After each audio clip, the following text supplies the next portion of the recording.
तो हमारा ये कल जो हमने किया था कि महामुनि का अभिग्रह तप, ये तप उनका फलित हो गया। और जैसी वहां पर वो जो धन आया, तो जो शैतानिक था, जो राजा था, वो उसको उसको उसका था कि मैं ही ये धन ले लूं। तो तब शक्रेंद्र ने कहा कि इसकी उत्तराधिकारी ये चंदना है, चंदन वाला है, ये जिसको चाहे तू दे दे। तो उसने अपने उनको जो पालक पिता थे, उनको सेठ को, धन्नावय को, उसको दे दिया। अब इसके बाद जो है ना, अब हमारा जो शुरू होता है।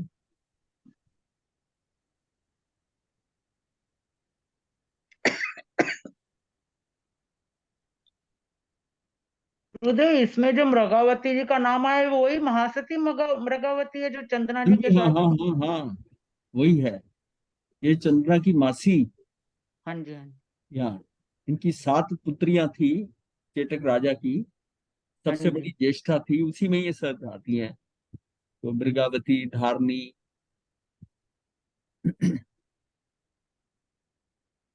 ठीक है। तो धन्नावा सेठ का घर बिल्कुल खाली हो गया, उसको बड़ा अटपटा लग रहा था, और उसने वो मूला सेठानी को भी निकाल दिया। महामुनि महावीर विहार करके सुमंगल गांव पधारे। वहां सनत कुमारेंद्र, सनत कुमार जो है, वो ने आकर वंदन नमस्कार किया। तो ये जो है मतलब अपना तीसरे देवलोक, वैमानिक देवलोक के सनत कुमार जो है, वो उसके इंद्र आए, आकर वंदन नमस्कार किया, और वहां से विहार करके महामुनि सत्य क्षेत्र नामक ग्राम में पधारे।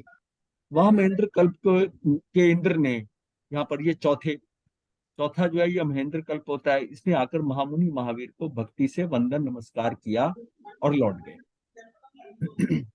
वहां से विहार कर महामुनि पालक नामक ग्राम में पधारने लगे। वहां भायल नामक एक वणिक यात्रा करने हेतु प्रस्थान कर रहा था। उसने महामुनि को सम्मुख खाता देखकर अपशुकन समझकर मारने के भाव से तलवार निकाली। तब सिद्धार्थ व्यंतर देव ने रक्षा की।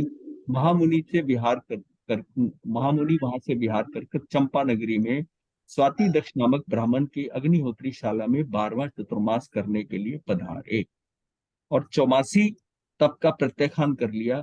और वहां प्रत्येक दिन पूर्ण भद्र और मणिभद्र नाम के 2 यक्ष महामुनि महावीर की सेवा भक्ति करने के लिए आते थे। तो दो जो थे, व्यंतर देव जो थे, पूर्ण भद्र और मणिभद्र, वो अब वहां पर भक्ति करने के लिए उनके आते थे। स्वाति दत्त इस दृश्य को देखकर सोचता है कि ये देवारे बहुत बड़े ज्ञाता दिखते हैं, इसलिए दोनों यक्ष प्रतिदिन इनकी सेवा भक्ति करने के लिए आते हैं। तो मुझे भी आत्मा के विषय में कुछ जिज्ञासा आते, मैं भी इनसे अपनी जिज्ञासा का समाधान कर सकता हूँ।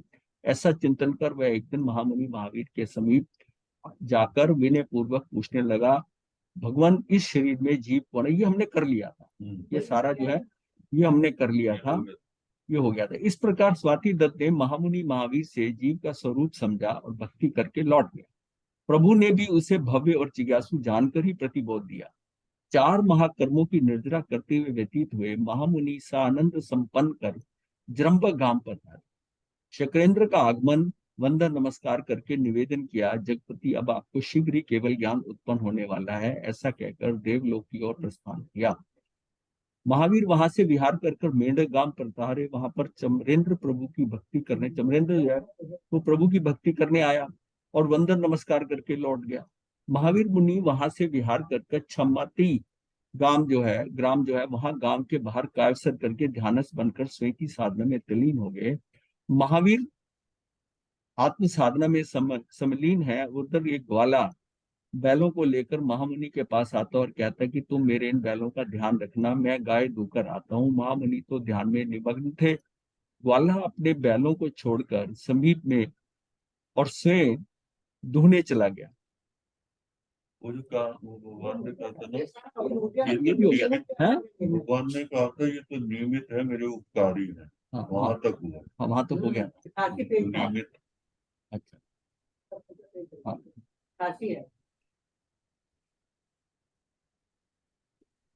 होगा ये वाला। हाँ, नियमित। हाँ, कहा था कहा था।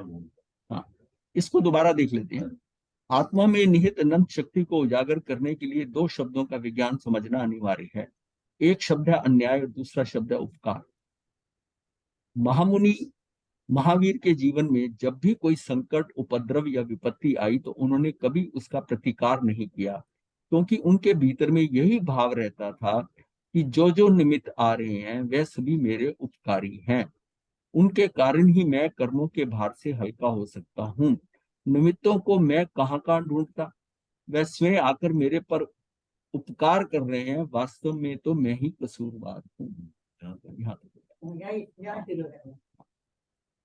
केवल ज्ञान का प्रकट होना। यहाँ पर जब भी हमारे जीवन में दुख, प्रतिकूलता, संकट आते हैं या अशुभ घटना घटती है, तो तुरंत भाव ये आता है कि मेरे साथ अन्याय हो रहा है, अर्थात निमित्त दोषी है। इसलिए हम उनके साथ न्याय नहीं कर पाते और ना ही दूसरों को न्याय दे पाते हैं। जगत अव्यवस्थित लगता है, कोई दूसरा मेरे साथ अन्याय कर रहा है। किंतु महावीर ने कभी ऐसा नहीं सोचा। उन्होंने हर प्रतिकूल परिस्थितियों में यही चिंतन सदा किया कि जो हुआ सो न्यायपूर्वक ही घटित हुआ। यदि ये यदि ये निमित्त, व्यक्ति, वस्तु और स्थिति मेरे सामने ना होते तो मेरे कर्मों का ऋण अनुबंध, शुभ व अशुभ का लेन देन कैसे चुकाया जाता, कैसे हिसाब किताब पूरा होता। इस तरह महान उपसर्गों और परीक्षों को जीतते हुए और छद्मस्त रूप में विचरण करते हुए महामुनि महावीर ऋजु बालिका नाम की नदी के समीप जनपद गांव में पधारे। ये जो ऋणानुबंध का है ना, ये मतलब वो क्यों किसी की हेल्प नहीं लेना चाहते, या इस तरह समझते थे कि कोई निमित्त आ रहा, मतलब निमित्त आ रहा तो मेरे कारण आ रहा है। इस और उसको हल करने के लिए, उस निमित्त से बचने के लिए वो किसी की सहायता भी नहीं चाहते, क्योंकि जिसकी सहायता लेंगे उसके साथ ऋण अनुबंध हो जाएगा, तो कर्मों से निवृत्त कैसे होंगे। मतलब ये बात हमको, हमारे लिए भी है कि हम जो चाहते हैं कि ये मेरा काम कर दे, ये मेरी सहायता कर दे। अगर वो सहायता करता है तो ये आपके प्रति उसका जो है ना, ये कर्ज आप पे चढ़ गया। इसका मतलब कर्ज चढ़ गया तो ये कर्म उतारेंगे, कर्म उतारेंगे तो संसार में रहेंगे। तो अपने कर्मों को खाली करने के लिए आपने किसी का सहयोग नहीं लेना, ये बात है। जबकि ज्यादातर जो है, मतलब इवन साधु संत भी वृद्ध अवस्था में चाहते हैं कि मेरा काम कोई और कर दे, मेरे शिष्य कर दे, वो कर दे, तो वो सारा उसके पास भार है। इसका मतलब निवृत्त होने में देरी होगी, देरी होगी। अब इनको तो ये पता है कि मुझे तो, मैं चरम शरीर हूं, इसी भव में मुक्त होना है, मैं नए कर्म क्यों मानूं। तो शक्रेंद्र की ऑफर को भी ठुकरा दिया। कोई बीच में आता है तो करता उसको भी, और किसी ने इनकी हेल्प की है तो उसके प्रति इन्होंने इन्होंने कृतज्ञता ज्ञापन भी नहीं किया। मन में ये सोचा कि इसने मत किया ज्ञापन। भाई वो जब लेने ही नहीं चाहते कुछ, अगर सिचुएशन में हुई है तो वो भी पार्ट उसमें है। मतलब वो चुपचाप वहां से चले जाते थे। किसी का ये नहीं उपकार मानना, किसी ग्रस्त का उसने स्थान दिया उपकार मानना। हम तो इतना कर रहे हैं और ये दो शब्द भी नहीं बोलता है, ठीक है, वो उसके हिसाब से है, उसके साथ। हाँ, ये बात आती है। अब यहाँ बात आती है व्यवहार और निश्चय। व्यवहार ये कहता है कि आप कृतज्ञता ज्ञापित करो, व्यवहार ये कहते हैं। ये मतलब हाँ, नहीं बनता साधु को कहना, नहीं बनता कि आपने हमारे पे उपकार किया है, आपने ये किया, नहीं बनता। आपका उपकार अपनी सहायता के लिए नहीं, कोई ज्ञान दे रहा है, गुरु ने ज्ञान दिया, उसका उपकार मानना, मन में भाव में विनय भाव से आपने करना। अब मान लिया वो करता है और गुरु सोचे हाँ मेरे कारण ये होगा, तब गुरु गया, तब गुरु गया। हम ऐसी सिचुएशन क्यों बनाते हैं जिसमें हम फंसे या दूसरा फंसे। तो अगर निश्चय में देखा जाए तो जो कुछ हो रहा है सब हो रहा है ये कर्मों के अनुसार हो रहा है। तो आप ये कैसे सोचते हो कि इसने बड़ा अच्छा किया या इसने मेरा बुरा किया। अगर आप अच्छा किया ठीक समझते हो तो बुरा किया गलत समझोगे। कंपैरिजन तभी होता है, आप उसको गलत भी ना समझो, अच्छा भी ना समझो, तो आप न्यूट्रल रहोगे, आप न्यूट्रल रहोगे। अब व्यवहार में चाहे ये चीज गलत लगती है, बट अध्यात्म के अंदर उसका काम हो रहा है, वो उसको उपकार नहीं मान रहा है। जैसे प्रॉब्लम आई, कोई मान लिया कोई हेल्प कर गया, ठीक है, कर्म इतना आया था, ये भी उसका हेल्प करना ये भी उसमें जोड़ा हुआ था, नहीं तो वो आता नहीं। तो ये एक निमित्त आपका बुरा करने आ रहा है, दूसरा निमित्त आपका अच्छा करने आ रहा है, ये तो निमित्तों का खेल हो गया। तो फिर आप इसमें क्यों अपने अंदर वो लाते हो कि नहीं ये बहुत भला आदमी है, अच्छा है, और इसको भला कहते हो। तो जिसने वो स्थिति करी है वो बुरा है, वो बुरा है। भाई अच्छा बुरा तो कंपैरिजन में है ना, सापेक्ष है। आप किसी को अच्छा कह रहे हो तो मतलब आपका जो दंड, मापदंड है उसके अनुसार ये थोड़ा आगे है लाइन के, ये लाइन के पीछे है। आप लाइन ही नहीं लगाओ, ये भी आया वो भी आया, ठीक है, ये निश्चय की बात। अब अपने को निश्चय, हम वही तो निश्चय की बात है। तो अपन को व्यवहार के लिए कुछ बातें करनी पड़ती है, लेकिन निश्चय की तरफ बढ़ना भी है ना। अब उनको पता मैंने मुक्त होना है, अब उनको थोड़ी देर बाद उनको केवल ज्ञान होने लगा, केवल ज्ञान हो रहा है तो वो कर्म उनके कटने हैं, और वो कहकर उसका नया अनुबंध कर लेंगे, नया कॉन्ट्रैक्ट साइन कर लेंगे। इसलिए तो भगवान, हाँ वही वही बात आ रही है। भगवान को किसी ने गाली दी, स्तुति तो करी, भी हाँ, और किसी ने कुछ अच्छा कहा उनको भी है, तो वो भी तब भी नहीं छुआ, मतलब हाँ, वो उस अवस्था में आने की कोशिश तो करनी है ना। उस अवस्था में हमने पहुंचना है कि हमें सुख मिल रहा है कि दुख मिल रहा है, सहज भाव में। हम क्या कि सुख मिलता है तो हम बड़े आनंदित होते हैं, और दुख मिलता है तो हम बड़े दुखित होते हैं। वो जो फ्लक्चुएशन है, ये फ्लक्चुएशन जो है ना, ये आपके अंदर का जो करंट है, वो क्या है, वो एसी करंट है। वो ऊपर भी जाता है और नीचे भी जाता है। उसके साइकिल्स है, 50 साइकिल्स का फ्रीक्वेंसी का करंट है, मतलब ऊपर जाना नीचे आना, अच्छा भी हो रहा है खराब भी हो रहा है। और डीसी करंट जो होता है वो सीधा है, उसमें ऊपर नीचे नहीं होता। ये साइंस वाला समझ जाएगा कि डीसी करंट क्या होता है, डायरेक्ट होता है, वो एक लाइन में चलता है, वो ऊपर ऐसे बढ़ता घटता नहीं है। ये हमारा जो है ना, ट्रस्ट एंड ट्रफ जो है, ऊपर जाना नीचे जाना, ये फ्लक्चुएशंस है। ये अपने मन के अंदर भी है, कभी हम खुश हैं कभी दुखी हैं, कभी कभी हमको ये बहुत अटपटा लगता है, अनमनेपन से काम करते हैं, कभी बहुत उछलते हुए काम करते हैं।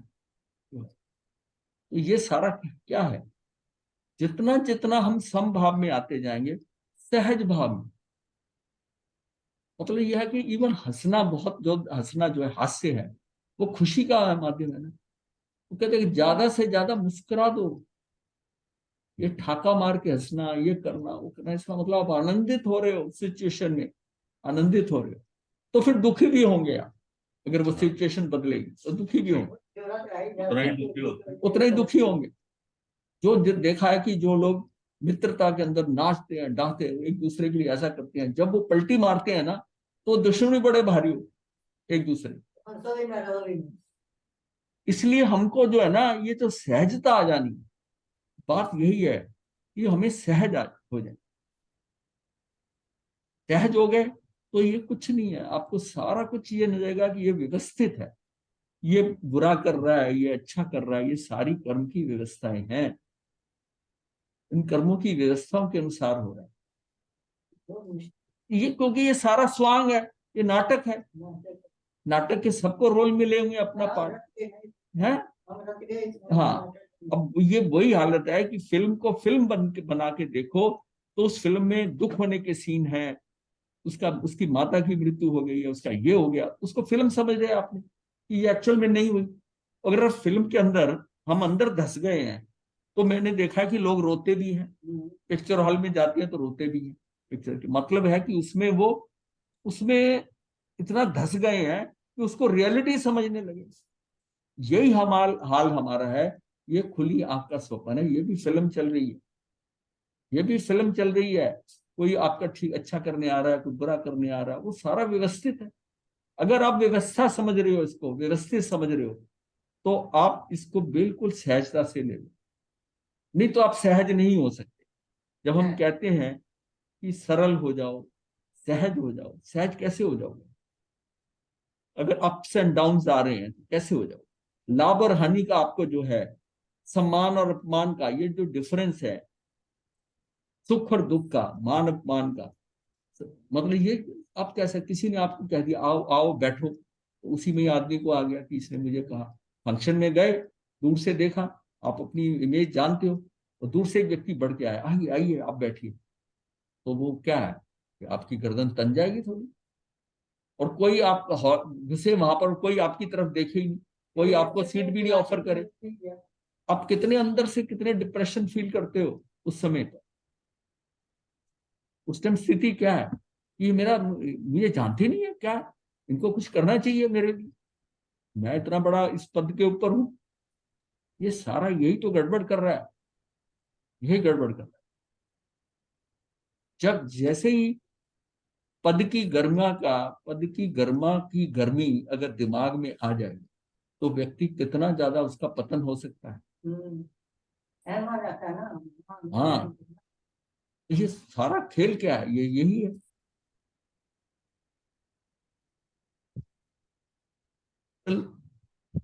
उन्होंने हर प्रतिकूल परिस्थिति में यही चिंतन सदा किया कि जो हुआ सो न्यायपूर्वक ही घटित हुआ।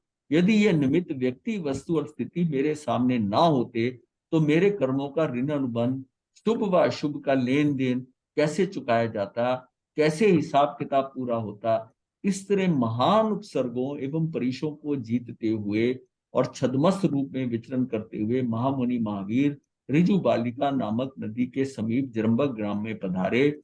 जरंबक ग्राम के बाहर ऋजु बालिका नदी के तट पर श्यामक नाम गाथापति का खेत था। उस उसमें सुविस्तृत सुविस्तृत शाल वृक्ष था। उस तरु तल के नीचे बेले का तप करके गोधु आसन में ध्यान लगाकर बैठे थे। भगवान महावीर ने अलग अलग आसनों में हाँ, इनको भी एक नया नया आसन इजाद करे, नहीं गोधु आसन तो होता था। ये अगर बैलेंसिंग के लिए ना, जब मूलाधार जो है ना, उसका सबसे ज्यादा पोजीशन अच्छी गोधु आसन में, मूलाधार बिल्कुल ऊपर जो है सहस्त्रार है और आप एक लाइन में आ गए और बिल्कुल स्ट्रेट लाइन में हो गए। और ये स्थिति जो वर्टिकल है, ये कर्मों के उसारने की सहस्त्रार का होने के लिए ये चाहिए, ये मुक्ति के लिए बहुत है। इसीलिए ये है कि मनुष्य ही मुक्त हो सकता है, कि मनुष्य की ही जो रीढ़ की हड्डी है, स्पाइनल कॉर्ड है, वो सीधी है। ओशो ने लिखा था भगवान महावीर के लिए, हाँ, कि भगवान महावीर ने ऐसे ऐसे ध्यान करने के क्या कहते हैं पोस्चर, हाँ, आसन करे कि हर कोई कर ही नहीं सकता। हर कोई नहीं कर सकता। तो गोदू हल आसन, जैसे गाय को धो गया वैसे करके उन्होंने हाँ, ये ध्यान, किसने किया है सर, हाँ, किसने ऐसा ध्यान मुद्रा करी? हाँ, भगवान गौतम और भगवान महावीर ने गोदू वाला आसन में उनको केवल जाना। तो ऐसे ऐसे पोस्टर भगवान महावीर ने ध्यान लेकिन करने योग के में लगा। देखिए, योग में है सारे जो आसन है, लेकिन उससे आपकी स्थिति बैलेंसिंग सबसे बड़ी है, कितना बड़ा बैलेंस बनाता है। बैलेंस है। एकाग्रता कितनी रहती है वो तो एकदम दूर निकाल। देखिए ना, अपलक रहना, अपलक रहने का मतलब है कि आंखें आंखें झपकाना नहीं। आपको ये पता है कि जब आंख झपकते हैं हमारी ऊर्जा खत्म होती है। आंख के अंदर उस टाइम जो है, इसको नीचे झुकाना और ऊपर उठाना, कुछ तो पावर कंज्यूम करिए ना। शरीर को मूवमेंट देने का मतलब, आप शरीर को मूवमेंट दे रहे हैं, आपकी ऊर्जा जा रही है। अब पलक, ध्यान के अंदर जब आंखें बंद कर लेते हो, पलक नहीं झपक रहे हो आप, आंख बिल्कुल आपने टोटली शरीर को वैसे कर दिया, तो आपने सारी ऊर्जा अपनी समेट। वो जो ऊर्जा है वो आपके अंदर की ऊर्जा है ना, चैतन्य की ऊर्जा है ना, और ऊर्जा कहाँ है। तो आपको जितनी ऊर्जा अंदर रहेगी उतनी आपके अंदर उसकी आपकी स्थिति सुदृढ़ रहेगी। हाँ, वो ऊर्जा सारी अंदर रखो। और इसमें इसमें क्या होता है कि इसमें ऊर्जा जागृत बहुत होती है। शरीर के अंदर जो है ऊर्जा जितनी जागृत हो उतना अच्छा है, एक्टिवेट रह उसको बॉडी के सारी होता है, प्रमाद खत्म होता है उसका। जितनी जितनी ऊर्जा सुप्त होती जाएगी उतने उतने हम प्रमादी हो जाएंगे, प्रमादी। जितने जितने एक्टिव होते जाएंगे उतने।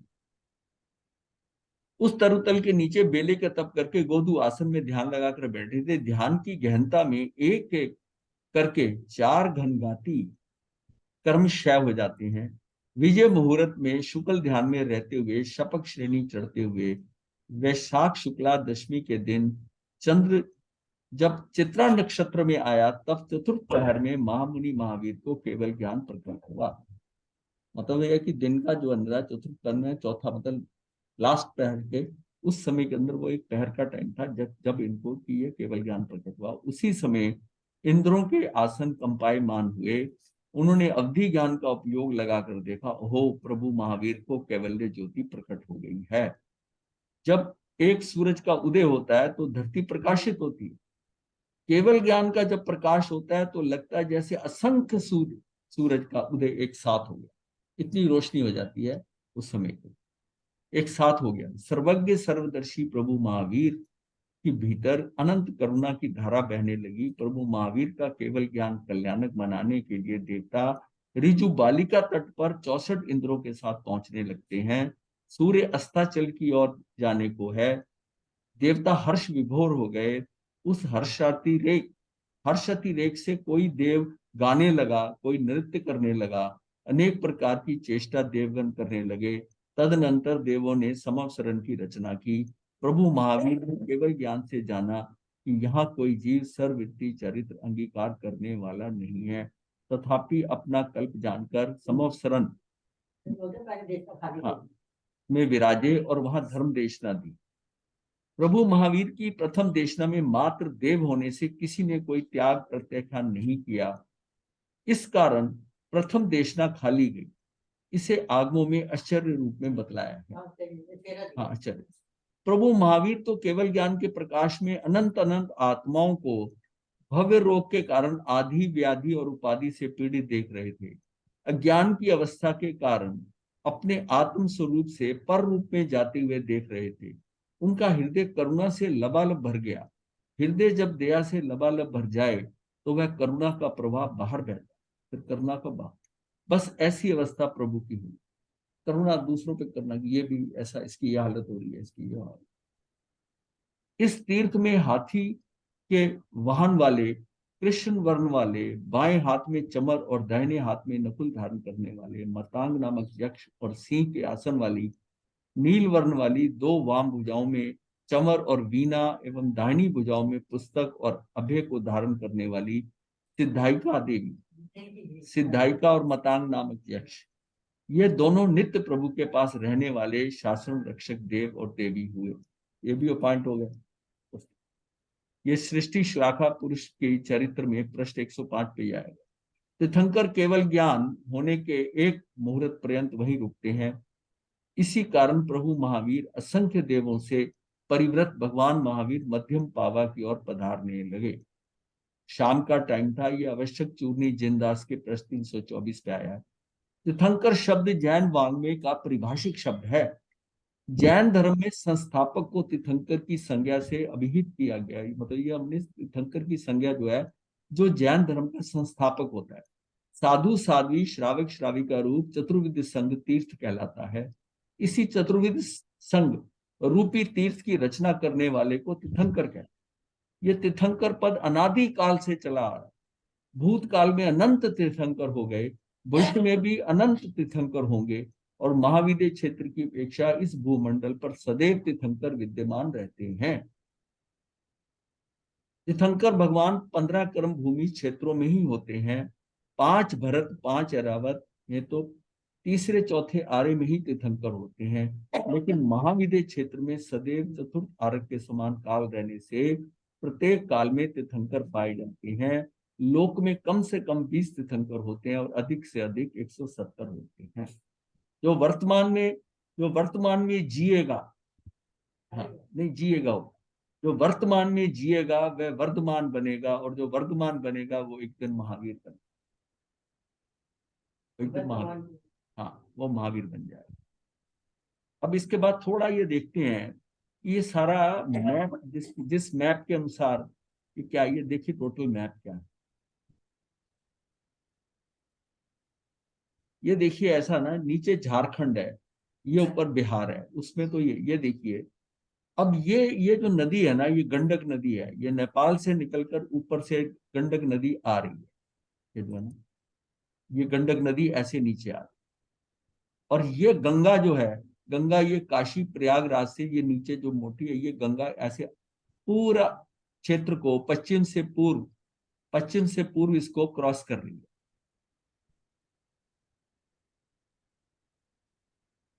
मेरा जन्म यही का है, गंडक नदी। है? गंडक नदी में हम लोग बहुत गए, घर के पास ही। अच्छा,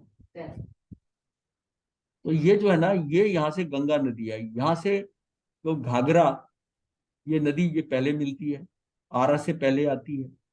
ये फिर यहाँ से नीचे सोन नदी नीचे से आ रही है, ये इसके बाद दानापुर जगह है, ये दानापुर, और यहाँ आते हुए ये आती है। तो ये सारा क्या है, अब ये जो स्टार है इस जगह पर, ये कुंडलपुर जो है, बासकुंड जो है, जन्म स्थान है ये महावीर का, ये जन्म स्थान, ये जन्म स्थान। और पावापुरी ये निर्वाण स्थान है। ये यहाँ उधर गोरखपुर है, ये जिस इसको हम किष्किंधा भी कहते थे, काकंदी भी कहते थे, ये गोरखपुर का है। ये कुशीनारा है यहाँ पर। और ये जो राजगिरी है वो यहाँ है, मतलब राजगिरी के लिए इनको हमेशा गंगा क्रॉस करनी पड़ती थी, तो बात करें राजगिरी यहाँ है। और ये नालंदा पाड़ा, ये इधर रही नालंदा पाड़ा में, राजगिरी के बिल्कुल बाहरी थी, यहाँ पर इन्होंने, ये भी आती तो राजगिरी में थी, यहाँ इन्होंने पहला चतुर्मास दूसरा करा, दूसरे चतुर्मास में नालंदा पाड़ा में, हाँ दूसरा चतुर्मास जो था वो यहाँ कर करा। इससे इस यहाँ चतुर्मास करने से पहले ये चंड कौशिक के साथ इनका घटना हुई है। चंड कौशिक तो पहले और दूसरे चतुर्मास के बीच में हुई है। तो नालंदा, ये ऊपर है बिहार शरीफ है, बिहार शरीफ है, ये गया है। ये चंपा है, चंपा में भी इन्होंने किया। चंपा के अंदर जो है ये लास्ट जो है ना, लास्ट बट वन, ये चंपा नगरी में आया है इनका, चंपा नालंदा। तो ये यहाँ भागलपुर है। तो इसका मतलब है कि वो जगह जो थी ना लास्ट में, जो इनको रिजु बालिका तट के ऊपर ये सारा हुआ, यहाँ से कहीं यहीं आसपास ही होगी, राजगिरी के आसपास रिजु बालिका। वो नदी जो है इसकी है अभी, मतलब काफी अभी पूरा ही कंप्लीट नहीं हुआ।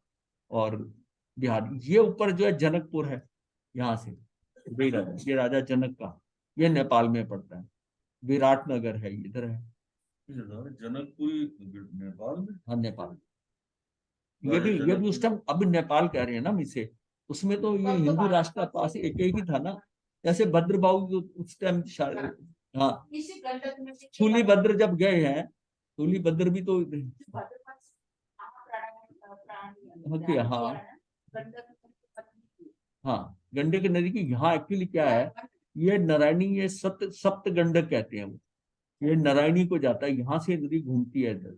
ये जो पॉइंट है ना, ये रक्सौल है जो फेमस है, रक्सौल जहाँ से नेपाल लोग जाते हैं, रक्सौल ये यहाँ पर है, ये यहाँ पर है। ये पश्चिमी चंपारण है, गंडक नदी ये आ रही है नेपाल में। और माउंट एवरेस्ट यहाँ इस साइड पे, माउंट एवरेस्ट इस नदी नेपाल से, जो यहाँ इतनी ठंड पड़ती थी महावीर उस टाइम पे, ये रीजन है कि माउंट एवरेस्ट बहुत नजदीक है बिहार के, और नेपाल का ये सारी हिमालय पर्वत की रीजन है यहाँ पर। जाने के लिए नेपाल को पार करना पड़ता।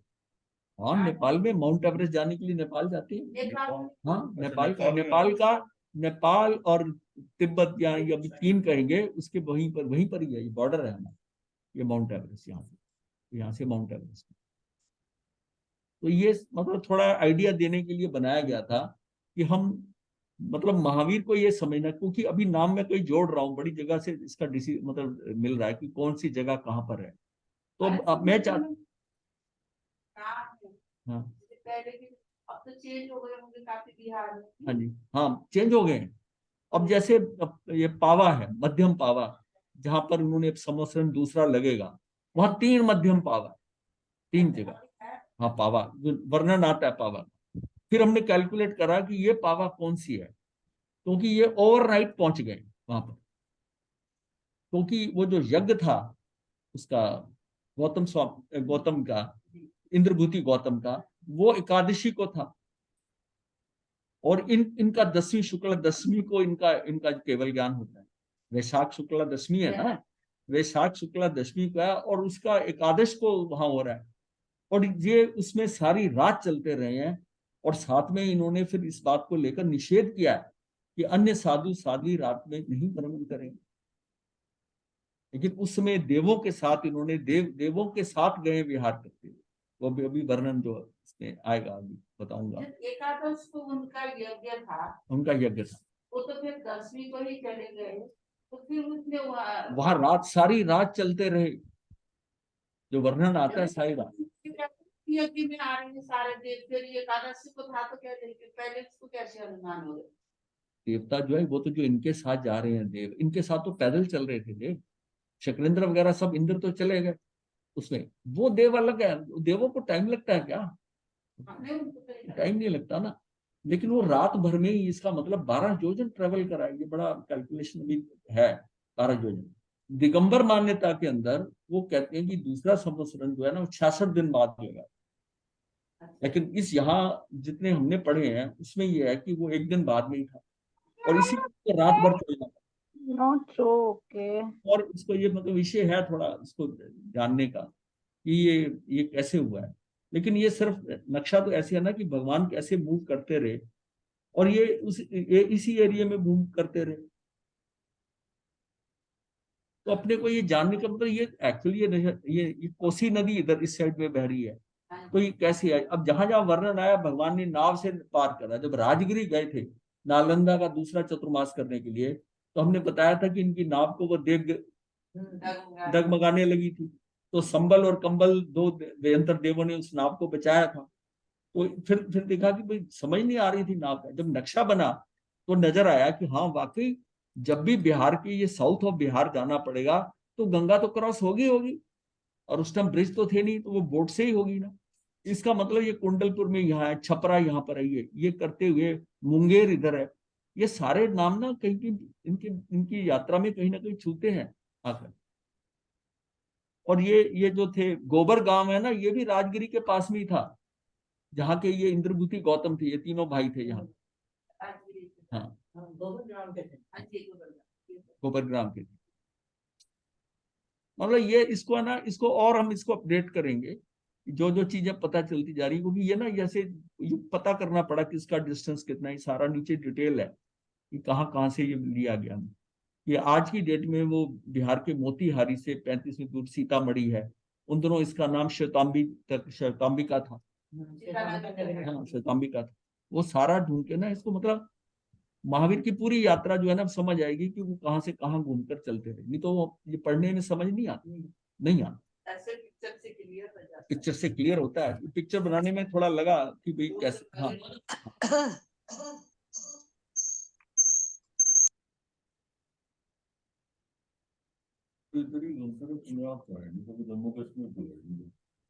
भगवान का आता है। इस समय सिंधु नदी का सिंधु सौवीर उदयन राजा था, सिंधु सौवीर तक गए हैं। एक तो ये बात आती है। एक जगह आती है कि ये मौका नगरी में गए थे, मौका नगरी में वहां पर इनका जो गए थे तो वहां पर मिलने आए थे। तो अब वो बीच में बात आती है क्या मौका नगरी जो है, अगर सिंधु सौवीर गए थे तो जो पंजाब में जो मोगा है, क्या ये मौका नगरी थी? हाँ नहीं नहीं, उस टाइम मौका। हाँ ये सब जोड़ना पड़ता है, जोड़ के कई जगह से निकालना पड़ेगा। किया था वो हाँ जी पंजाब में हुआ था पिक्चर।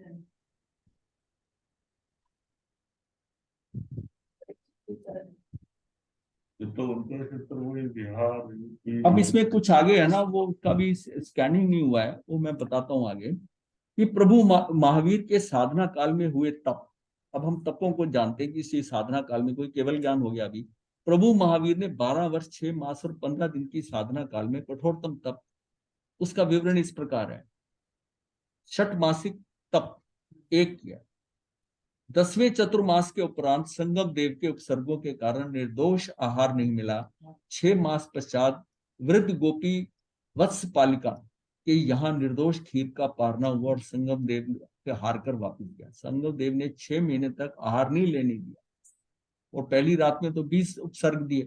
तो ये जो कालन है, 10वें चतुर्मास के बाद जितने ज्यादा दुख आए हैं ना, वो 9वें 10वें 11वें लास्ट के तीन जो साल है ना, उसमें सारे बहुत ज्यादा कष्टकारक थे। पहले वालों में त्रियंच थे, मच्छर, ये डांस, ये वो ऐसे ऐसे करते थे, लेकिन जो असली जो थे ना, ये संगम का जो था, जैसे था कठपूतना का था, वो वाला जो था।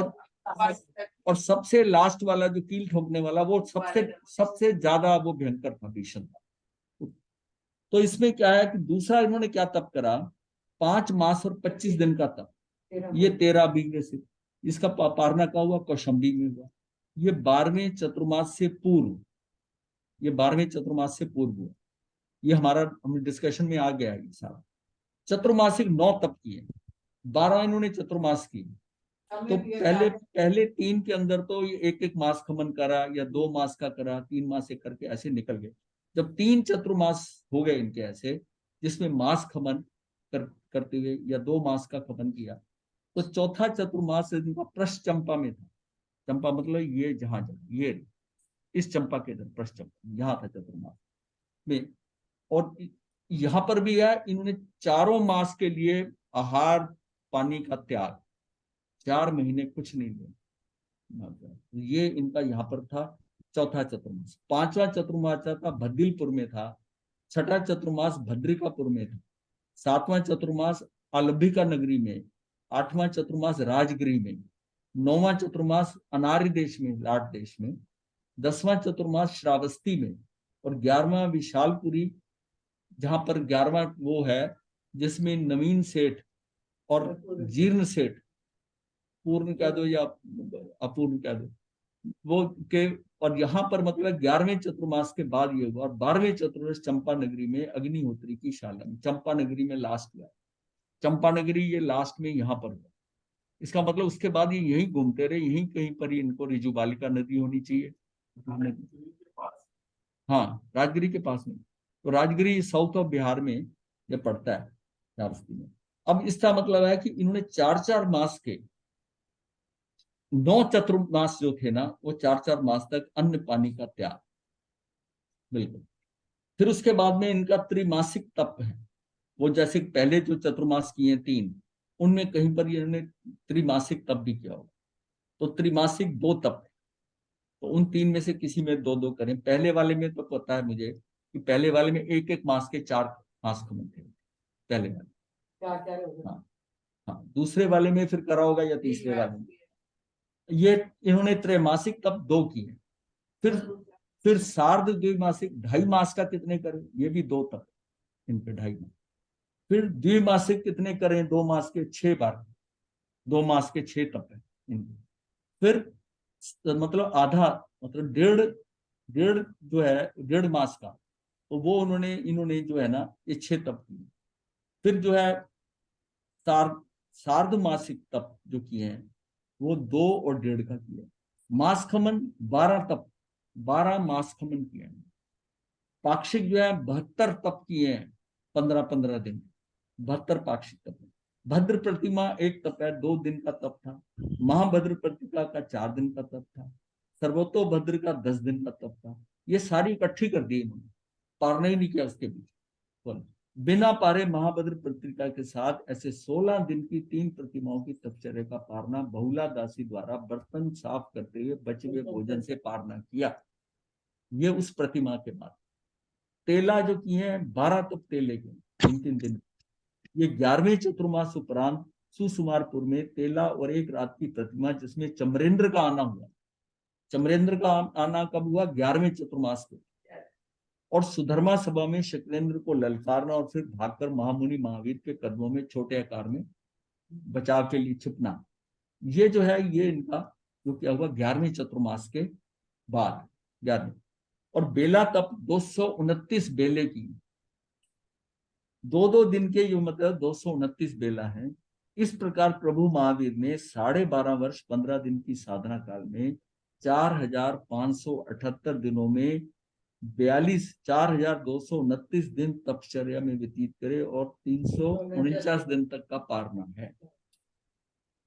टोटल 12.5 साल के अंदर जो है ये जो 349 है, इसका मतलब ये 11 महीने लगा लो, 11.5 महीने, 11.5 महीने जो है ये 12.5 साल के अंदर जो है 11.5 महीने। वो दिन कितने और वो होते भी हैं? 4,000 4,000 4,578 दिन टोटल बने। पे उसमें से 349 दिन का पारना, 300। हाँ हाँ, वो एक ही टाइम होता था। कर पात्री होते उसी हाथ में लेना, एक ही टाइम लेना है। हाँ, पानी की कोई बोतल नहीं थी साथ में, कोई स्टोरेज नहीं था, पर 4-4 मास तक पानी नहीं लेना। हाँ, उसके लिए कितना तप जो है, क्योंकि 22 तीर्थंकर का 22 तीर्थंकर के जो कर्म थे वो एक तरफ थे और इनके इतने ज्यादा, इतने कर्म किए। का पुरुषार्थ किया। वो इसका देखिए दिक्कत क्या हुई है कि न्यायसार के भव में इनको सम्यक दर्शन हुआ। हो गया। सम्यक दर्शन होने के बाद में जिसमें जो है मारीची बने, मारीची के में भव में चला गया सम्यक दर्शन। और सम्यक दर्शन चला जाता है तो कर्म बहुत बंधते हैं, और कर्म जो है बनते बनते एक कोड़ा कोड़ी सागर कुंभ तक का पीरियड होता है। जिसको एक बार सम्यक दर्शन हो जाए वो अर्ध पुद्गल परावर्तन से ज्यादा संसार में रह नहीं सकता। नहीं रहता। इसका मतलब यह है कि ये कोड़ा कोड़ी सागर पंप का जो पीरियड है ये अर्ध पुद्गल परावर्तन से कम है। थोड़ा पूरी जागरूकता। मतलब उसकी इक्वेशन बनती है ना, कोड़ा कोड़ी सागर पंप से वो कम है। और इसमें इन्होंने कितने असंख्यात भव करे, गिनती में 27 आते हैं। जिस वो तो मनस के भव है ना, बाकी भव जो है केंद्रीय वगैरह में जो किए होंगे, हाँ गए होंगे, इतना समय था जाने का। अब क्या है कि जब सम्यकदर्शी होता है उसका एक कोड़ा कोड़ी से ज्यादा का कर्म नहीं बन रहा। नहीं, मतलब उसने एक बार सम्यक दर्शन है उसको, उसका अगर सम्यक दर्शन नहीं जाता तो एक कोड़ा कोड़ी सागर पंप से ज्यादा का उसका कभी कर्म नहीं बनता। अच्छा, नहीं जाता तो नहीं बनता। सम्यक दर्शन ना जाए तो हाँ, कंडीशन। हाँ, जैसे साधु के लिए है कि साधु अगर विवेक से चलता है, यत्न से चलता है, तो उसका फल क्या है कि उसके तप करते हुए बचते बचते बचाते हुए किसी का कुछ जीव हिंसा हो जाए तो वो कितनी देर है, 8 मुहूर्त, 8 दिन किसी के। और अगर उसने अविवेक से चला, देख कर नहीं चला, और फिर भी साधु का जो है उसको उसकी हिंसा हो जाती है तो 8 वर्ष तक का कर्म बंद हो, और उसी भव में उसको कर सकता है। संयम का ये फायदा है। सम्यक दर्शन का क्या फायदा है कि सम्यक दर्शन के साथ उसकी 41 प्रकृतियां 120 में से कर्म का बंध नहीं होता। सम्यक दर्शी जीव, ये मैंने कई बार ही बताया कि सम्यक दर्शन की इंपॉर्टेंस क्यों है, ये सबसे ज्यादा समझने की जरूरत है। तप से, प्रत्याख्यानों से, इन सब से भी लेकर कि हम सम्यक दर्शन प्राप्त करें, इस काल के अंदर गृहस्थ में रहते हुए सम्यक दर्शन होता है। सम्यक दर्शन अगर हो जाए तो जीव के 3 भव में भी जा सकता है, मैक्सिमम 15 भव, मैक्सिमम 15 भव में जाएगा। सबसे बड़ी बात है कि वो एकेंद्री विकलेंद्री नहीं बनेगा, देव बनेगा या मनुष्य बनेगा। नारकी कैसे बनेगा, वो तो अगर कर्म उसका पहले नरक का बंधा हुआ है। अगर सम्यक दर्शन से पहले जो बंध गया वो गति बदलेगी नहीं, सम्यक दर्शन होने के बाद नरक में नहीं जाता, उसकी बंधेगी नहीं, उसकी 2 ही गति होती है। ये तो जिसकी सम्यक दर्शन बाद में हुआ है उसका है, और गति बदलती नहीं है, और गति जो है 2/3 उम्र में बन जाती है। और हमने हिसाब लगा के रखा हुआ है कि हम तो बुढ़ापे में करेंगे सही। अगर मान लीजिए बुढ़ापे में कर लेंगे, बच्चों को आज कहें कि पूजा पाठ या कुछ करना है या धर्म करना, तो कहे जी हमारा समय आएगा हम कर लेंगे। भाई समय आएगा, आपका आयुष तो बंद 2/3 पे हो जाएगा। अगर 72 साल की आयु हो किसी की तो कैसा होगा, और 81 की हो अगर मान लिया, तो 54 में 81 की आयु ले लो, चलो मान लीजिए बहुत अच्छी आयु है, तब भी 54 में उसके बंध जाएगा, चांस है पूरा बंध रहेगा। तो फिर अपने को तो बहुत पहले शुरू करना, और अगर 72 की हुई तो 48 में बनेगा। आयुष 2/3 के अंदर बंधता है, और अगर उस टाइम ना बंधे तो फिर आगे का 2/3, फिर आगे का 2/3 करते करते। इसलिए इसको तो युवा अवस्था में सम्यक दर्शन प्राप्ति के लिए हमको जोर देना चाहिए कि युवा अवस्था में आप कुछ मत करो, सम्यक दर्शन लेने की कोशिश करो, उसके बाद चाहे जैसा मर्जी जीवन बिता लेना, क्योंकि एक बार सम्यक दर्शी हो गए तो फिर गलत करोगे भी। तो सम्यक, हमको साधु संतों को ये बताना चाहिए कि सम्यक दर्शन के लिए आपको कितना छोटा सा काम है, उसको समझने की बात है कि अनंतानुबंधी कषाय की चौकड़ी तोड़नी और मिथ्यात्व से निकलना है और भगवान की वाणी पर श्रद्धा करनी है, इससे सम्यक दर्शन होता है। हम इसकी बजाय हम क्या कुछ कर रहे हैं, जो कुछ कर रहे हैं वो आपको अच्छा संसार दिलाए, मुक्त नहीं करेगा। मुक्त के लिए मुक्ति का वीजा जो लगता है इस मार्ग का, वो वीजा सम्यक दर्शन से लगता है। जब तक सम्यक दर्शन नहीं है, इस संसार में ही जीव घूमेगा, चाहे चक्रवर्ती बन जाए। तो फिर अपने को क्या समझाना चाहिए? हम जैसे अगर कि सम्यकदर्शी ना करे पावन, ऐसे कहते हैं ना, वो करते ही नहीं है पाप, है ना सम्यकदर्शी। इस नहीं, वो कहते हैं ये टोटल डेफिनेशन इसलिए कि वो जो पाप फंसाने वाले हैं वो नहीं करता है। 41 प्रकृतियां यानी 1/3 उसके, अगर उसके बाद वो श्रावक के व्रत ले लेता है तो 10 और कम हो जाती है। अगर वो संयम ले लेता है, संयम ले लेता है तो उसकी 120 में से 61 का कर्म बंद होगा ही नहीं, फिर जनरल रह जाएगा। तो जनरल कर्म होंगे वो नाम कर्म शरीर वगैरह के होंगे ना। वो देखिए केंद्री में जाएगा ना, 2 इंद्री 3 इंद्री 4 इंद्री 5 इंद्री, स्त्री नहीं बनेगा, नपुंसक नहीं बनेगा, मनुष्य या देव बनेगा। बताइए कितनी कितनी क्लासिफिकेशन होगी। मतलब हम अपने जीवन में ग्रस्त में रहते हुए भी हमें क्या करना है, what is the shortest route और इजिली पॉसिबल, वो ये है कि मुझको सम्यक दर्शन लेना है। और सम्यक दर्शन किससे आता है? कि तुझे मिथ्यात्व से निकलना है और तुझको क्या है, अपने कषाय जो है ना, जो ऊपर की तीव्रतम स्टेज है कषायों की, वो उसको कम कर देना। 4 कषाय 3 7 प्रकृतियों से सम्यक दर्शन हो जाता है। मोहिनी कर्म की टोटल 28 है, उसमें से 7 में कम हो जाते। तो मतलब किसी को धर्म कुछ नहीं पता, कोई कोई ज्ञान नहीं है, उसको सिर्फ ये बताना है कि तू मिथ्यात्व से निकलेगी। मिथ्यात्व क्या है? कि इस देवी की पूजा करनी है, उसका करना है। कर्म सिद्धांत को नहीं मानता। अगर उसको अपने कर्मों पे विश्वास है और इस लोक की व्यवस्था पे पूरा ध्यान है कि यहाँ कुछ अन्याय नहीं होता किसी के साथ, जो है तेरे कर्मों से होता है, शांति पूर्वक स्वीकार भाव से सहता जा, नए कर्म मत बांध, ये श्रद्धा आ गई उसको, और प्लस क्रोध मान माया लोभ इसमें से, इसके लिए सरल हो जा, सहज हो जा, सजग हो जा, ये भी निकल जाएंगे। इसी से ही सम्यक दर्शन हो जाए। मैं करूँगा इतने को भी करता है तो यहां से वो अगर कहीं जाता है, अगर पचेंद्रीय जीव जाता है, उसको वहां जाती हो जाता। मतलब असंख्यात जीव जो है मनुष्य भव से निकलकर जो वहां जाकर सम्यक दर्शी बने हुए, ये समय सार में आता है। ये कुंजी लेकर गए। इसकी शुरुआत मनुष्य भव में होती है। धर्म की शुरुआत मिथ्यात्व से निकलना ये मनुष्य भव में है। तो हम क्यों नहीं इसको पकड़ते इस बात?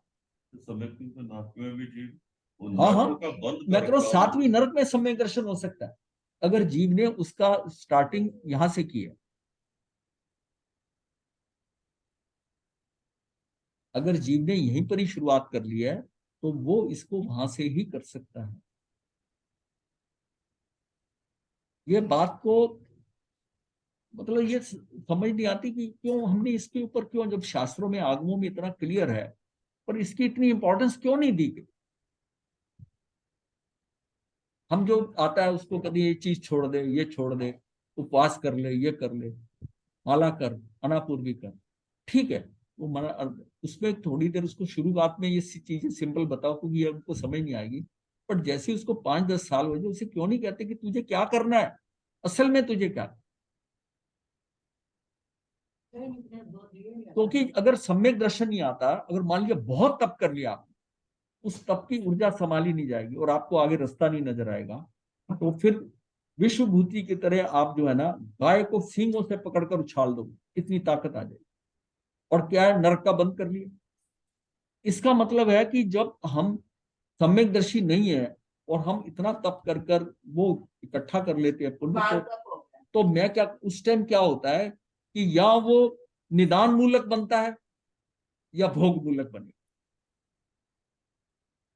मतलब उसकी एनर्जी चैनलाइज होने का रास्ता, वो चैनल खुला ही नहीं। इसका मतलब चैनल खुला नहीं है तो तू फिर वो कर जो तुझे चैनल खोले। तेरा चैनल खुल गया और एक बार सम्यक दर्शन हो गया, तो जब ये कहा गया है कि प्रत्याख्यान प्रतिनर की गाथा 101 नंबर है कि एक सम्यकदर्शी अपने श्वासोश्वास में, एक श्वासोश्वास उश्वास में जितने कर्मों की निर्जरा करता है, वो जो जिसको सम्यक दर्शन नहीं होता वो करोड़ों वर्ष के तप में भी नहीं करता। तो फिर हम कहाँ लगा रहे हैं लोगों को, कहाँ लगा रहे हैं लोगों को? तप करो, ये करो, वो क्रियाओं में लगा दिया, क्रियाकांडी बन गया। जो मंदिर जाता है वो पूजा करने में क्रियाकांडी हो गया, जो स्थानक वासी है, वो समाइके करने में हो गया, बस मैं तो रोज की 4 समाइक करता हूँ, मैं ये करता हूँ, तो हम तो क्रियाकांडी हो गए। जीवन परिवर्तित नहीं हुआ, धर्म अंदर गया नहीं है, अंदर के कषाय ठंडे हुए नहीं है, लालसाएं इच्छाएं कामनाएं पड़ी हुई हैं अंदर। जब तक इच्छाएं, लालसाएं, लिप्साएं, तृष्णाएं जब तक हैं, इसका मतलब संसार चाहते हैं, उसमें से निकलना है। आपकी सारी इच्छाएं खत्म हो गई हैं, समझो आप निवृत्त होना चाहते हैं। सम्यक दर्शन वाले की दूसरे को पहचान आती है कि इसको सम्यक दर्शन मैं कह रहा हूं दूसरे को आए या ना आए, आपको तो आएगी ना। तो कैसे करिए, पहचान क्या है? पहचान खुद की क्या, पहचान? जब होगा। नहीं, खुद की मेरी पहचान मुझे सम्यक दर्शन हुआ के लिए, हाँ। उसके लिए क्या थर्मामीटर है? थर्मामीटर तो जिसने करा वही उसी को पता है ना। नहीं, गुरुदेव, जैसे आगे आधार उसको उसको जो है उसके अंतर चक्षु खुलेंगे, उसको आंखों से दिखाई नहीं, उसको अंदर कुछ दिखेगा। सम्यक दर्शी को बताने की जरूरत नहीं होती, डॉक्टर को मरीज को बताने की जरूरत है कि मैं ठीक, डॉक्टर पूछे ठीक हो गया, वो कहता मुझे नहीं पता जी मैं ठीक हो गया, आप देखो मैं ठीक हो गया। सिंपल सा है। सिम्टम्स आएंगे ना। तो समय तो मतलब सिंपल। एक हम अपने लाइफ के प्रैक्टिकल कर रहे हैं, जैसे हम लोग पर में ज्यादा वो रखते हैं, पर में पर में रहिए, जहाँ पर में जाएगा वो मिथ्यात्व होगा ना। और जहाँ पर को छोड़ के स्वयं हाँ मेरे को अपनी आत्मा का कल्याण पर में इसलिए जाते हैं कि मुझे लगता है कि मैं किसी का कुछ कर सकता हूँ या कोई मेरा कर सकता पर है, ये फंडामेंटल है। कोई किसी का नहीं कर सकता, आप किसी का कुछ नहीं कर सकते। और जबकि हम सोचते हैं कि मैंने ऐसा कर दिया, मैंने, हाँ, कर्ता भाव मेन वही है। कर्ता भाव खत्म हो गया तो वो लाइन पे आ गया, सम्यक दर्शन की लाइन पे स्टार्ट हो गया। ये कर्ता भाव ही तो खत्म नहीं होता। या मैं इसका कर सकता हूँ, ये परिवार को मैंने बनाया, मैं ना होता तो परिवार नहीं स्टैंड करता। बच्चे, पत्नी कहती है मैं ना होती तो घर ही नहीं चलता, पति कहता मैं कमा के नहीं लाता, ये नहीं होता। मतलब हम बदलना चाहते हैं, सारा कुछ सेटअप बदलना चाहते हैं, जबकि पूरी फिल्म की स्क्रिप्ट पहले ही डायरेक्ट बनी हुई है, तो उसमें कुछ नहीं चेंज कर सकते। कर्म सिद्धांत से पूरा बना हुआ है। सीधे सीधे वो है मिथ्यात्व। मिथ्यात्व वो हमेशा पर, जैसे आपने कहा कर्ता भाव समझता हाँ। अपने आप को। कर्ता भाव तो अभी समझता है जब दूसरे को पर समझता है। पर अगर पर नहीं समझता तो कर्ता भाव कैसे आएगा?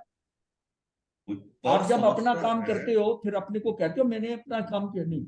जब दूसरे का काम करते हो ना तो अब आपके अंदर भाव आता है कि मैंने इसका किया।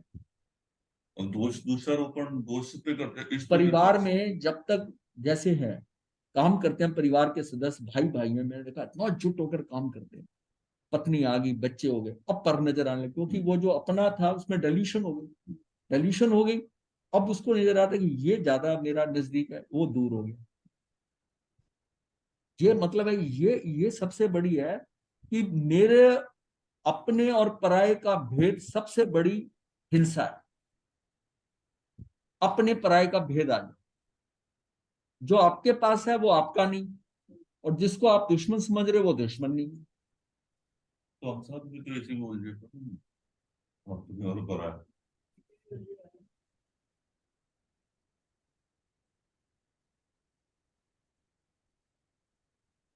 ये उनको बताना, ये भेजे नहीं, मैंने बोल दिया था, आई नहीं है क्या उनके मोबाइल में? अच्छा ठीक। ये सम्यक दर्शन जिसको होता है ये अपने प्राय का विकास से रुक जाता है। फर्क पड़ जाता है ज्यादा तो है जब शायद सम्यक दर्शन का इसकी स्टेजेस में आ गई, पर उसका स्टार्टिंग हो जाएगा, वो सेंटर्ड हो जाएगा। सम्यक दर्शन का मतलब है कि उसकी दृष्टि, मतलब it is called right vision. Right vision हो गया तो अब उसको चीजें सच्चाई समझ में आने लग जाएगी कि हाँ कि यही रास्ता सही। अभी तक तो रास्ता ही नहीं पता, अभी तक हम किसी के बताए मार्ग में जैसा बताया गया है वैसा हम कर रहे हैं। मेरी जिन लोगों से बात होती है कहते महाराज हमने इतने लोगों से बात की, इतने संतों से जुड़े रहे, आप जो आज बात कर रहे हैं ये कोई मतलब नहीं बता रहे हो। मैंने कहा उन गुरुओं से पूछो जिन पे आपको श्रद्धा है कि जी ये महाराज एक बता रहे हैं, क्या ये गलत है? मैं कहा आपको जवाब मिल जाएगा, मुझे प्रूव करने की जरूरत नहीं है, जब आगमों में लिखा है। जो कह रहा कि बिना सम्यक दर्शन के मुक्ति का मार्ग नहीं है, और फिर हमने वो चीजों को, घटनाओं को देखा कि इतना तप किया मांस खमन पे मांस खमन करते हुए, और जरा सी बात पे क्रोधित होकर गाय उछाल ली। इसका मतलब क्या है? ये दुर्वासा ऋषि, ये जो इतने इतने बड़े ऋषि में तप करते थे जिनके नाम आते हैं, अगर वो उन धर्मों में सम्यक दर्शन नाम की चीज नहीं है कि ये सम्यक दर्शन होता, वो फिर ऊर्जा संभाली नहीं जाती। ये वैसे ही है ना कि किसी आदमी को धन कभी नहीं रखा हो और बहुत सारा धन मिल जाए तो वो पागल हो जाता है, क्योंकि उसने वो धन का वो इतना अकूत धन देखा नहीं है, तो आंखें फट जाती हैं। मतलब उसको उतनी मेच्योरिटी होती है। और इसमें सबसे बड़ी बात यह है कि सम्यक दर्शन आने से सम्यक ज्ञान हो जाता है, ऑटोमेटिकली होता है। अगर सम्यक दर्शन हुआ, राइट विजन हुआ, तो राइट नॉलेज भी होगी, लेकिन राइट एक्शन नहीं होता। चरित्र जो है वो कर्म से आता है, वो ग्रेजुअली आता है। जब उसको सम्यक दर्शन हो जाता है, सम्यक ज्ञान हो जाता है, तो अब इसके आगे जो कार्य होगा वो ग्रेजुअली धीरे धीरे उस तरफ बढ़ेगा, और फिर वो करते करते मोक्ष मार्ग। तो चरित्र के अंदर अब तप करेगा ना, तो तब से उसको उसका पूरा बेनिफिट है, क्योंकि उसका पूरा वो चैनल में आ गया, और थोड़ा थोड़ा तब भी उसका बहुत काम है। जीवन को सरल रखती है और सरल सहज सजग, तो ये सारा मार्ग सुलभ है।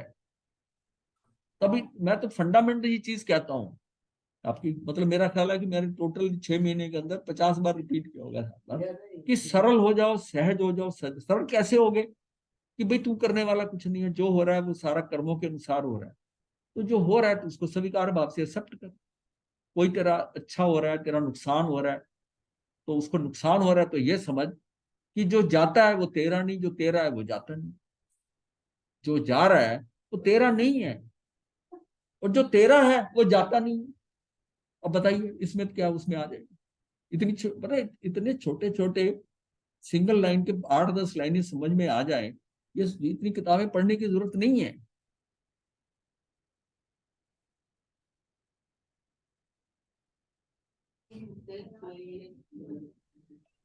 गुरुदेव, हाँ जी मैं तो एक चीज समझा हूँ कि जी आज का व्याख्यान अगर मैं ग्रहण कर लूं, आज का व्याख्यान अगर मैं जिस्ट में डाल दूं, पक्का हो जाऊं, तो हाँ मुझे जी मुक्ति का मार्ग मालूम है गुरुदेव। हाँ जी, बिल्कुल सही, बिल्कुल सही। हाँ, ये जो है ना, ये सारी चीज जो है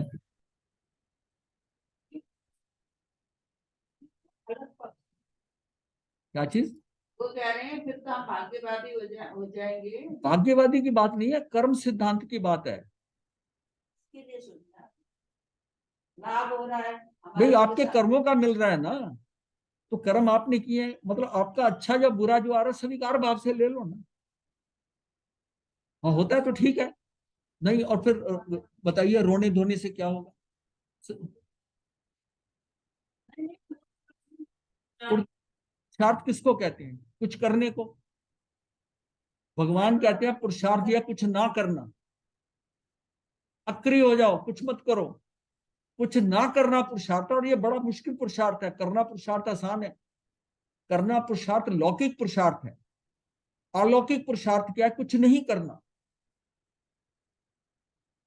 बड़ा मुश्किल है। कुछ नहीं करना, नहीं, जब तक सहयोगी केवलीय काम नहीं होता, अयोगी केवली होना पड़ता है। केवली को भी योग सारे खत्म, मन वचन काया खत्म, तब वो जाकर निर्वाण होता है। 24 घंटे उनका काम करता आप ये समझ लो कि जो सिद्धों के गुण है उनको आरोपित कर लो। वो बैठे हुए ऊपर से देख रहे हैं तमाशा, कुछ नहीं कर रहे, किसी का कुछ कर नहीं सकते, वो समझते हैं किसी कुछ नहीं, पर देख सब कुछ रहे। आप सब कुछ देखो, बस ओनली वन। दृष्टा दृष्टा भाव कहाँ से लाएंगे? आप तो गए दृष्टा में चले जाओ, हाँ, खाली दृष्टा बन के देखो। ये तब आता है जब आप सरल और सजग हो जाओ, नहीं तो आप रिएक्टिव हो। जिस दिन आप प्रोएक्टिव हो गए, आप उसमें सोचने लगे कि ये कैसे आ रहा है, मेरे साथ कैसे हो रहा है, क्यों हो रहा है, तो फिर अगर आप एकदम सुना, एकदम आपकी मर्जी के खिलाफ आप रिएक्ट कर गए, नया कर्म बंद गया, पुराना खत्म हो गया। इस चीज का प्रैक्टिकल काफी हद तक ये दादा भगवान के लोगों में ना, ठीक है, जो काफी धारणा माने का अलग बात है, दादा भगवान का जो है ना, वो नैतिकता के ऊपर ज्यादा जोर है। पर देखिए, नहीं इस चीज में उनको काफी स्ट्रेस दे देते हैं। मैं तो ये कहता हूं कि जो आपको सर्वज्ञों ने बताया है, वो तो एक सम्यकदर्शी जीव था। तो सर्वज्ञों की बात छोड़कर आप उसको पकड़ोगे? पकड़ने की बात नहीं, उनके साहित्य में साहित्य तो आगमों का साहित्य किसका है? सर्वज्ञों का है। पॉसिबल उसका उसका कोई मुकाबला नहीं है। उनका आज के इसका तो रीजन है तो हमें आसानी से समझ में आ जाए। हाँ, उसको हम कहते उनका धर्म अच्छा। रीजन ये है। हमारे में इतनी इतनी अभी इतनी इतनी क्वालिटी जो सम्यकदर्शी या भगवान ने कुछ बोला है, हाँ। वो इनमें से निकाल निकाल के अपने ऐसा नहीं है, ऐसा नहीं है कि सम्यकदर्शी जीव जो है उसको क्या है कि उसकी राइट विजन ही हुआ है ना। राइट विजन से तो ये ज्ञान लेते लेते भी उसको आएगा, उसको समझ आए कि क्या रियलिटी समझ आए। हम एक्चुअली क्या है कि आरोपित करते हैं, प्रवचन सुने, उसकी बात सुने, कभी हमने चिंतन किया इस निष्कर्ष पे पहुंचने के लिए। लेकिन हम जो बोल रहे हैं ना, तो हमें इसको बोलने के लिए आज से 5 साल 6 साल पहले सोचते थे कि ये बोलेंगे तो कहीं ये ना हो कि इसमें कुछ ऐसी चीजों को, तो 10 क्वेश्चन खड़े हो जाते हैं, उसको तो आपको एक्सप्लेन करना पड़ेगा। तो निष्क्रियता आ जाएगी अगर हमने। हाँ, ये आ जाए तो काम हो गया। आप लौकिक दृष्टि से मत देखिए, निष्क्रियता आ गई, ये आनी आसान है क्या? निष्क्रियता साधु संतों में नहीं आ रही, निष्क्रिय हो नहीं सकता। आपके सामने आपके नोटों के बंडल जल रहे हैं और आप देखो आनंद से, ये आ गई आप में। आपका धन जा रहा है, हाँ, हर चीज, हाँ नहीं, हाँ हाँ, बस यही साधना है, यही साधना है। महावीर ने 12.5 साल तक क्या किया? महावीर ने, उनके पास कोई किताब नहीं थी, कोई कुछ नहीं थे, उसी से केवल ज्ञान पाया। बाहर खड़े हैं, जैसा मौसम है, जैसा कुछ है, जैसा है कि नहीं है भोजन मिला नहीं मिला, जैसा है ठीक है। किसी ने मारा, हाँ? ये गृहस्थ में रहने वाली बात बता रहा हूँ। भगवान महावीर जी गृहस्थ में रहे, उनकी बेटी भी हुई, हाँ। उसके बाद संन्यास में निकल गए। हाँ जी, अनिल टाइम हो गया ज्यादा ना। हाँ जी, कैसे हैं अजय जी? जी मार साहब, बहुत बहुत आनंद में जी,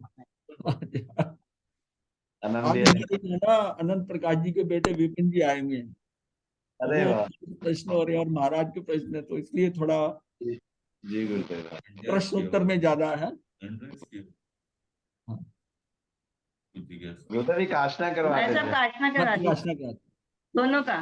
हाँ जी, दोनों का ही धारणा प्रमाण हो। ठीक। पांडंगो श्री राम जी। हाँ जी, हीरालाल जी कैसे हो? आवाज आवाज खोलो, ध्वनि ध्वनि। मथे बंदा महाराज जी साता है। हाँ जी, मथेन बंदामी गुरुदेव। हाँ जी। साथ है मथे मत बंदा साहब। महाराज जी। आपका लुधियाना आना हुआ था? हाँ जी मत साहब, हाँ, ठीक है। मैं अकेला नहीं आया था, किसी के साथ आया था, तो हाँ, वापस नहीं वैसे ठीक ही है, नहीं जाना नहीं, पड़ा। वो नहीं मैं कह रहा, मैंने कहा आना हुआ था क्या? नहीं, हाँ जी, रचना जी मन ठीक था है। मत साहब। हैं? मन था आने का, हाँ। नहीं, मैंने पर तो बन ये नहीं पूछा पाया था, क्योंकि साधना लेट कैसी बहुत हो चल गया। रही है? साधना जी कैसी मत चल रही साहब, है? अब तो काफी इधर उधर आना जाना हुआ, तो मत साहब काफी व्यवधान ही रहे हैं। अच्छा, हाँ, बस ये जरूर है, 1 घंटे का स्वाध्याय मैं कर लेता हूँ जरूर फिर भी। अच्छा, ठीक है। हाँ ध्यान भी जी मत करो, साहब। 1 घंटे का मत ध्यान साहब भी अब करो। लगातार करेंगे आप स्वाध्याय?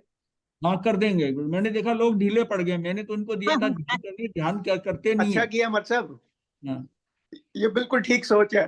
हाँ, मैंने थोड़ी लीवरेज दी थी, थोड़ा इनको चेंज आए, इतने महीनों से चल रहा है, ये समझेंगे महाराज को रोज ऐसे। मैंने कहा इनको थोड़ा दे, थोड़ी इनकी प्यास बढ़े, फिर दोबारा से शुरू करें। ठीक है हाँ जी, आज गुरुदेव ठीक है जी। विनय मत साहब। प्रार्थना यही हाँ जी, थी गुरुदेव, आज विनय प्रार्थना यही थी कि आप रोज करें अच्छा, और सुख ठीक। साता हमारा सा बहुत अच्छा ध्यान जा रहा है। ध्यान ठीक हो रहा है? हाँ जी, बहुत अच्छा। विपिन जी, आप शांत हो, क्या बात है? महाराज ये सुनने में जो आनंद है ना, अलग ही गुरुदेव की आज्ञा से चत्तारि मंगलम अरिहंता मंगलम सिद्धा मंगलम साहू मंगलम केवली पनतो धम्मो मंगलम चत्तारि विगतमा अरिहंता विगतमा सिद्धा विगतमा साहू केवली पनतो धम्मो विगतमो चत्तारि शरणम पवज्जामि अरिहंते शरणम पवज्जामि सिद्धे शरणम पवज्जामि साहू शरणम पवज्जामि केवली पनतम धम्मं शरणम पवज्जामि। ये 4 शरणें करने और मैं शरण करे आचरण बताइए